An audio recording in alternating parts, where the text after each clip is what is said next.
Good morning. ఈరోజు అయితే అమ్మవారి అలంకారం. ఈరోజు కూడా అమ్మవారు మందార కుసుమ పూయే.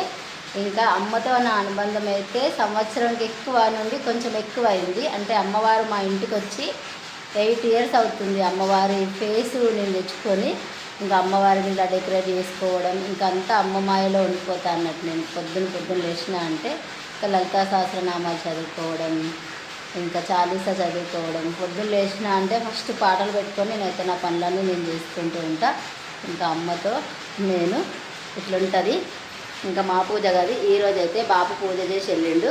చూడండి ఈరోజు కూడా మొత్తం మందార పూలతోనే పూజ అయితే చాలా బాగా అలంకారం చేసిండు బాపు. ఇంకా నేనైతే ఇంకా అమ్మవారి దగ్గర ఇట్లా చేసి అమ్మవారికి అలంకారం చేసి ఇంకా నేను తులసి కోట దగ్గర దీపం వెలిగించిన.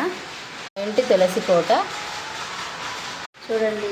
మా ఇంటి తులసమ్మ ఇక్కడ ఎండ వస్తుంది కాబట్టి తులసమ్మ కనబడదు, మనకు ఒక్కటి గద్దె మాత్రం కనబడి దీపం అయితే కనబడుతుంది. శ్రీమాత్రే నమః, శ్రీమాత్రే నమః. అమ్మ అందరినీ చల్లగా చూడు.